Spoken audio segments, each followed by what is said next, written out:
ముందుకు రాగానే full fog fog, అసలు చూడండి రోడ్ ఏం కనిపిస్తలేదు నాకైతే. అరే బాప్ రే బాప్, నేను ఎక్స్పెక్ట్ కూడా చేయలే ఫాగ్ వస్తుందని చెప్పేసి. బట్ చూడండి ఎంత ఫాగ్ ఉందో. How much?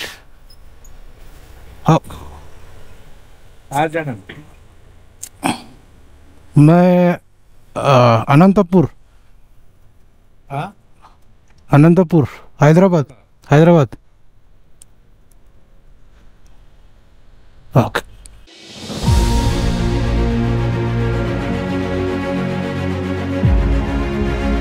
Welcome back to the channel guys. So ఈరోజు అయితే మన ఫైనల్ డే.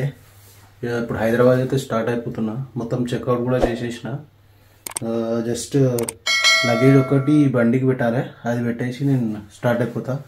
ఇప్పుడు మనం పోయేది ఇక కూర్గ్ నుండి మైసూర్ నుండి బెంగళూరు టు అనంతపూర్, హైదరాబాద్, ఆ రూట్లో అయితే పోతున్నాము. సో సేమ్ రూట్ కాబట్టి మనకు అంత ప్రాబ్లం ఏం లేదు. 800 కిలోమీటర్స్ అయితే చూపిస్తున్నది. 14 అవర్స్ అయితే టైం పడుతుంది. సో మ్యాక్సిమం ఈరోజు నైట్ వరకు అయితే మనం హైదరాబాద్ వెళ్ళిపోతాము. సో నేను ఏం లేట్ చేయకుండా ప్యాక్ చేసేసి డైరెక్ట్ మీకు రోడ్ మీద కలుస్తా. నుండి అయితే చెక్అవుట్ చేసేస్తున్నాను. ఇప్పుడు ఇక్కడ నుండి మనకి 800 కిలోమీటర్స్ ఉంది. లగేజ్ వెయిట్ చాలా అయిపోయింది. కొంచెం షాపింగ్ చేసినుండే. నా ఈ చిన్న బ్యాగ్లా ఎక్కువ సామాన్ సరిపోలేదు. నా మోటో వుల్ఫ్ టైల్ బ్యాగ్ తెచ్చుకోలేదు. సో వేరే చిన్న బ్యాగ్ తెచ్చుకున్నా, దాంట్లో ఎక్కువ సరిపోలేదు. ఇక ఎట్లా అట్లా అడ్జస్ట్ చేసిన. అమ్మో, ఇప్పుడు సేమ్ మనమైతే నిన్న దుబ్బారే పోయినాం కదా, గదే రూట్లో. అక్కడ నుండి మైసూర్, వీడికెళ్ళి మైసూరు 140 ఏమో ఉంది.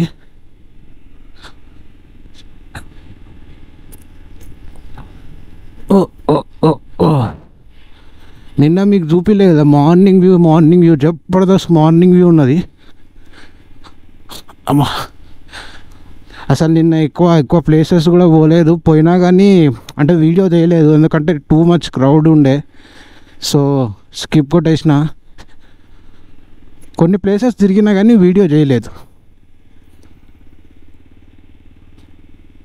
ఓహా, కాఫీ ప్లాంటేషన్స్కి బాయ్.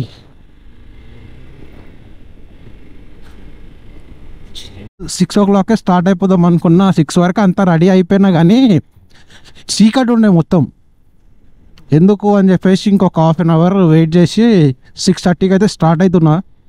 చూద్దాం, 13 hours అయితే చూపిస్తుంది, 13.5 hours సంథింగ్ అట్లా. మ్యాక్సిమం సాయంత్రం లేకపోతే నైట్ 8-9 వరకు వెళ్ళిపోతాం. మనం ఎట్లయినా మధ్యలో ఆగి బ్రేకులు తీసుకొని పోతుంటాం కాబట్టి మనకి 8-9 వరకు వెళ్ళిపోవచ్చు, ప్రాబ్లం ఏం లేదు. నేను జర్ర ఈ ఘాట్ దిగిన తర్వాత బ్రేక్ఫాస్ట్ చేసేసుకుంటా. కానీ పొద్దుగాల వ్యూస్ బాగున్నాయి బ్రో. అంటే మరీ అంత ఫాగీ కూడా ఏం లేవు, కానీ నార్మల్గా ఉంది. వాతావరణం కూడా అంత చల్లగా ఏం లేదు, జస్ట్ ఒక 17 degrees ఏమో ఉంది. సో ఇది సీజన్ కాదు కాబట్టి మనకి ఇట్లుంది. అదే సీజన్ అయితే మొత్తం ఫాగ్ ఇక్కడ పడితే అక్కడ ఫాగ్ ఉంటుంది. కానీ రోడ్స్ మాత్రం జబర్దస్త్ ఉన్నాయి. ఇది ఏమి మన ఊటీ మున్నార్ లెక్క ఉండదు, నేను అట్లనే అనుకున్నా. కానీ ఇది మొత్తం వేరే. ఇది ఇంత పెద్ద ఘాట్స్ కూడా ఉన్నాయి మనకు. ఊటీ మున్నార్ అటు సైడ్ ఉంటాయి కదా, అట్లా హెయిర్ పిన్ పెన్లు అవి ఏమి ఉండయి. సో ఒక మంచిగా ఫ్యామిలీతో ఒక 2-3 days ఎంజాయ్ చేసుకోనికి పీస్ఫుల్గా మనకి లొకేషన్స్లలో మంచి లొకేషన్స్లలో కూడా స్టేస్ ఉన్నాయి.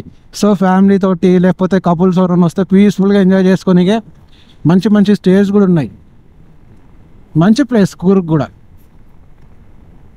ఇనిషియల్గా నాకు కొంచెం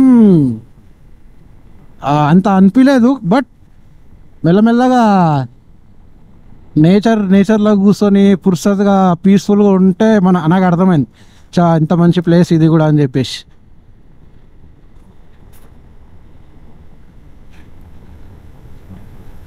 కానీ ఇక్కడ వస్తారు అనుకోండి కంపల్సరీ వైన్ అయితే తీసుకోవర్రి. వైన్ నేను నిన్న షాపింగ్ పోయి ఉండే, వీడియో చేయలేదు కానీ వైన్ అయితే తీసుకుని ఉండే, అంటే ఆల్కహాల్ది వైన్, రెడ్ వైన్.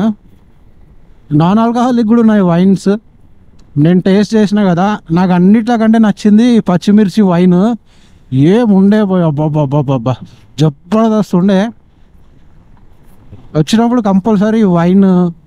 చాక్లెట్స్ అయితే నేనైతే ట్రై చేయకనే చెప్తా, అంటే కొనుక్కోవడం వేస్ట్ ఇక్కడ. చాక్లెట్స్ అంతా ఏం బాగలేవు, నేను ట్రై చేసిన. సో చాక్లెట్స్ అయితే ఏం రికమెండ్ చేయ నేను. వైన్ ఒకటి అండ్ కాఫీ ఆబ్వియస్గా కాఫీ తీసుకుంటారు అనుకోండి, but other than coffee wine అయితే ట్రై చేయండి. మనకి ఇటు సైడ్ దుబ్బేర సైడ్ చాలా వైన్ షాప్స్ ఉన్నాయి. నాన్ ఆల్కహాలిక్ పైన అయితే కొన్ని ఆఫర్స్ కూడా ఉన్నాయి, మీకు చూపిస్తా పోయేటప్పుడు. ఒకటి కొంటే 4 ఫ్రీ, ఒకటి కొంటే 5 ఫ్రీ అన్నట్టు. ఆల్కహాల్ పైన అయితే ఏం ఆఫర్స్ లేవు, ఆల్కహాల్ వైన్ పైన. ముందుకు రాగానే ఫుల్ ఫాగ్. అసలు చూడండి, రోడ్ ఏం కనిపిస్తలేదు నాకైతే. అరే బాప్ రే బాప్, నేను ఎక్స్పెక్ట్ కూడా చేయలే ఫాగ్ వస్తుందని చెప్పేసి. బట్ చూడండి ఎంత ఫాగ్ ఉందో. నేను మంచి పని అయింది లేట్గానే వెళ్ళి. అगर 6 o'clock వెళ్ళి ఉంటే ఇంకా బిస్కెటే అవుతుండే నేను చిమ్మ చీకట్లా. అసలు ఎదురుగా ఏముందో ఏం కనిపిస్తలేదు. సూపర్ ఉంది అసలు వ్యూ అయితే. బాబా, ఇది కదా మనకు కావాల్సింది.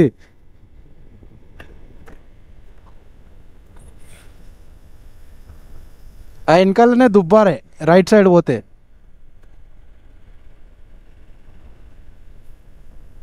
ఉన్నట్టు ఉన్నది, ఒక్కసారి చూడండి, ఏం కనిపిస్తలేదు ముందు. ఇప్పుడే ఇట్లుంది, ఇందాకనే అన్నా నేను అసలు ఇప్పుడు ఏం లేదు ఫాగు అని చెప్పేసి. ఇట్లా అనగానే కొంచెం ముందుకు రాగానే ఫుల్ ఫాగ్ ఉంది. ఇప్పుడే ఇట్లుంటే డిసెంబర్ జనవరిలో ఎట్లుంటుందో ఆలోచించండి, మెంటల్ ఎక్కిపోతుంది. అగర్ వచ్చేటోళ్ళు ఉంటే డిసెంబర్ జనవరి ఆ టైంలో మ్యాక్సిమం ట్రై చేయండి రావడానికి. ఆహా, ఈ అమ్మ ఏం ఫీల్ ఉన్నది భయ్. కానీ చూసి నడపాలి కొంచెం. ఎదురుగా లైట్లు ఎట్లా కనిపిస్తున్నాయి చూడండి, దానివి ఏం కనిపిస్తలేవు. ముందు ఎవరు వస్తుర్రు, ఏం వస్తుర్రు. ఒక 7-7:30 వరకు మనకి ఇంతే ఉంటుంది. ఒక ఎక్స్ప్రెస్ వే కనిపించింది. నేను మర్చిపోయి ఏం చేసిన అంటే స్టార్ట్ అయినప్పుడే మ్యాప్ కార్ది పెట్టేసిన. సో మధ్యలో ఒక ఎక్స్ప్రెస్ వే వచ్చింది. ఇప్పుడు ఆ ఎక్స్ప్రెస్ వే పైకి బండ్లు అలవ్ లేదు. సో అదే సర్వీస్ రోడ్ మీద పోతూనే ఉన్నాను నేను. దగ్గర ఒక 50 kilometers ఈ సర్వీస్ రోడ్లోనే వస్తున్నా, పక్కన ఎక్స్ప్రెస్ వే. ఎందుకంటే ఇప్పుడు నేను బండి రూట్ పెట్టినా మళ్ళీ అక్కడ వచ్చిన తర్వాత సేమ్ కిలోమీటర్స్, బట్ రూట్ వేరే చూపిస్తుంది, టైం కూడా ఎక్కువ చూపిస్తుంది. సో నేను పెట్టిన కార్ రూటు సాయంత్రం 8 వరకు మనం ఇంటికి వెళ్ళిపోతాం. అదే నేను బైక్ పెట్టిన అనుకో 9:30-10 చూపిస్తుంది. 9:30-10 అంటే ఇంకా మనకి ఇంటికి వెళ్ళి 12 అవుతుంది. సో పోతే పోనీ అని చెప్పేసి సర్వీస్ రోడ్ పైకి వెళ్ళి పోతున్నాయిగా. మనకి బెంగళూరు వరకే ప్రాబ్లం, బెంగళూరులో కూడా ఎంటర్ కాము.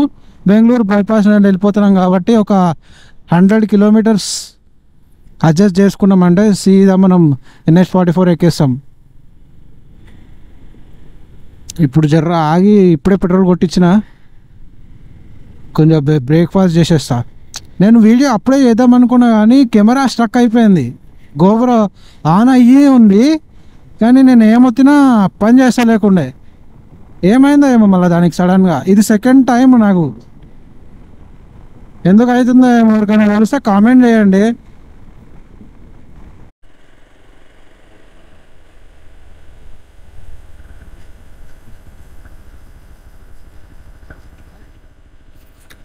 ముక్కూరు దగ్గరకు అయితే వచ్చినాము. ఇప్పుడు మన ఏమంటారు ఎక్స్ప్రెస్ వే పైకి ఎక్కుతున్నాం బండి మీద. వీళ్ళు ఎంత పే చేయాలో కనీసం कितना how much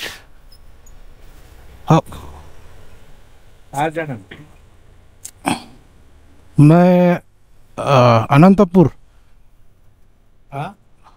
Anantapur Hyderabad Hyderabad. Okay.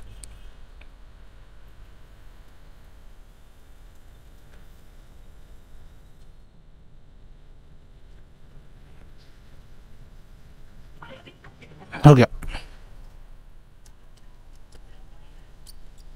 Thank you.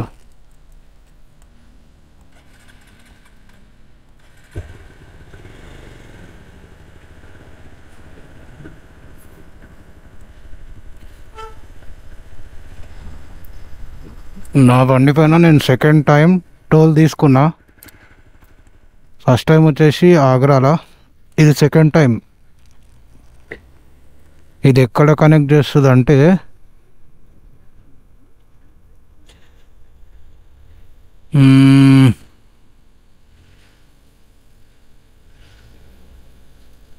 Chikballapur అటు సైడ్ కనెక్ట్ చేస్తుంది, డైరెక్ట్ బెంగళూరు బైపాస్ పైకి వెళ్ళి.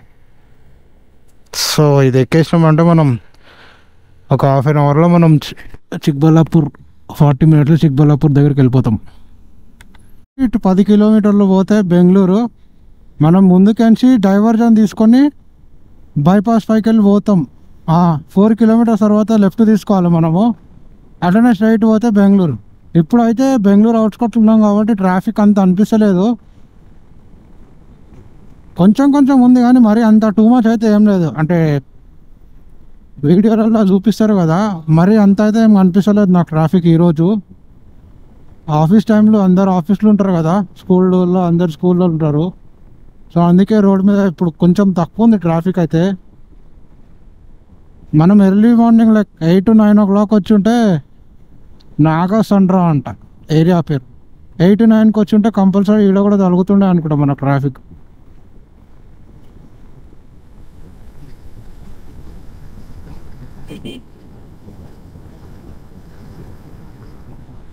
ఎన్నిసార్లు వచ్చిందో నేను ఈ రూట్లో నాకు లెక్క కూడా లేదు. అంటే వీడియోస్ చేయకముందు కూడా వచ్చినుండే, వీడియోస్ చేసినాక 2-3 సార్లు వచ్చినా అనుకుంటా అంతే. వీడియో అది యూట్యూబ్ స్టార్ట్ చేసినాక.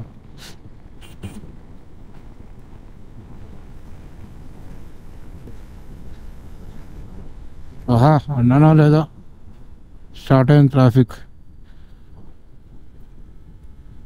ఈ ట్రాఫిక్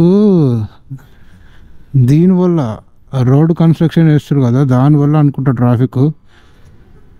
అమ్మ నేను ఎప్పుడు ఇట్లా ఏదైనా అనుకున్నానో లేదో దానికి ఆపోజిట్ అవుతుంది.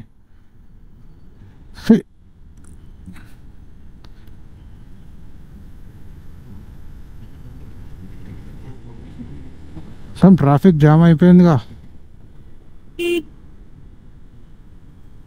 Maybe signal పడ్డట్టుంది.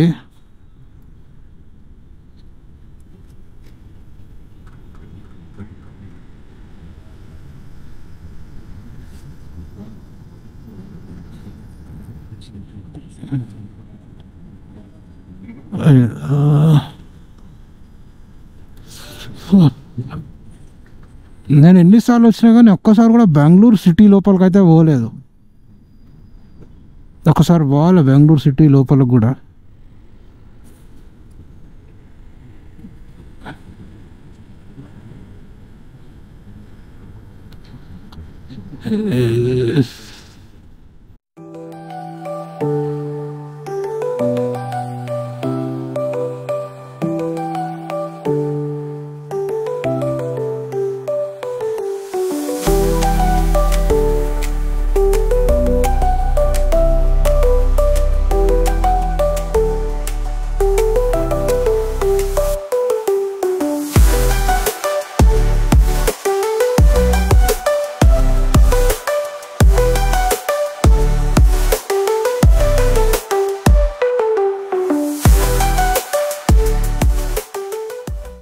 నేను ఒక 4 years నుండి చూస్తున్నా ఈ షాద్ నగర్కి మన జడ్చళ్ళ దగ్గర ఎప్పుడు ఇట్లనే ఉంటుంది, ఎందుకో ఏమో అర్థం కాదు. అక్కడ రోడ్ వేస్తున్నారు, ఆ రోడ్ 4 yearsకి ఇట్లా అట్టనే వేస్తున్నారు. ఇప్పటి వరకు అది సెట్ కాలే, ఎప్పుడు ఇట్లా ట్రాఫిక్ జామ్ అయితేనే ఉంటుంది. డైవర్జన్ ఉన్నది ముందు, అందుకే ఇంత బైక్ కాబట్టి ఎట్లా అట్లా వెళ్ళిపోతుంది. అరే ఎందుకు కొడుతున్నావు ఆరే నువ్వు ఈడు. అది ఆరెంజ్ కాదు అనుకుంటా నాకు తెలిసి. బైక్ కాబట్టి ఎట్లా అట్లా పొక్కలకెళ్ళి వచ్చేస్తుంది. కానీ కార్ అయితే చాలా ప్రాబ్లం. ఎక్కడి వరకు ఒక 3-4 కిలోమీటర్స్ వరకు ఫుల్ ట్రాఫిక్ జామ్ ఉంది.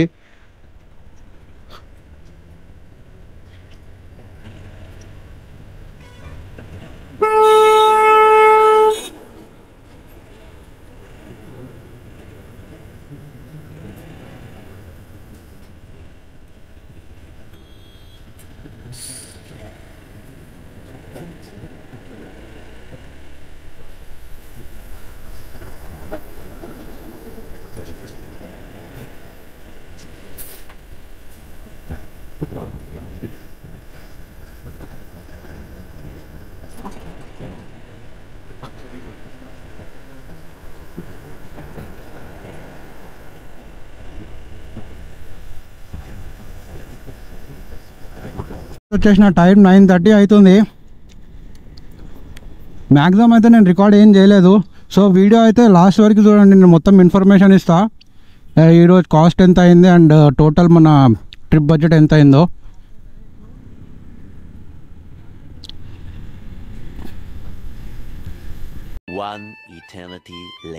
నేను వచ్చేసరికి టైం 9:30-10 ఆ టైం అయింది. కొంచెం ఫ్రెష్ అయిపోయినా. సో నాకు ఈరోజు బడ్జెట్ అండ్ టోటల్ మన 10 days ట్రిప్ బడ్జెట్ అయితే నేను ఇప్పుడు చెప్పేస్తాను. ఈరోజు నాకు మొత్తం ఖర్చు అయింది 2300. ఫ్యూయల్కి ఒక 2100 అయింది అండ్ ఫుడ్కి ఒక 200 అయితే అయ్యింది. సో మధ్యలో ఎక్కువ నేను లంచ్ అయితే ఏం చేయలేదు. పొద్దుగల టిఫిన్స్ అండ్ మధ్యలో కొంచెం స్నాక్స్ అయితే తీసుకున్నాను అంతే. మన 10 days బడ్జెట్ టోటల్ వచ్చేసి మనకి 18,000 అయితే పడ్డది 10 daysకి. మొత్తం మన స్టార్టింగ్ నుండి ఎండ్ వరకు 18,000 బడ్జెట్ అయితే అయింది ఓవరాల్ మన కర్ణాటక బడ్జెట్ సిరీస్లో. అయితే దగ్గర ఈ 18,000 బడ్జెట్ తోటి నేను ఒక 4 to 5 ప్లేసెస్ అయితే పోయినా అండ్ లోకల్లో కూడా కొన్ని ఏరియాస్ అయితే తిరిగిన. ఈ వీడియో అయితే మీకు నచ్చితే కంపల్సరీ లైక్ చేయండి అండ్ సబ్స్క్రైబ్ కూడా చేసుకోండి.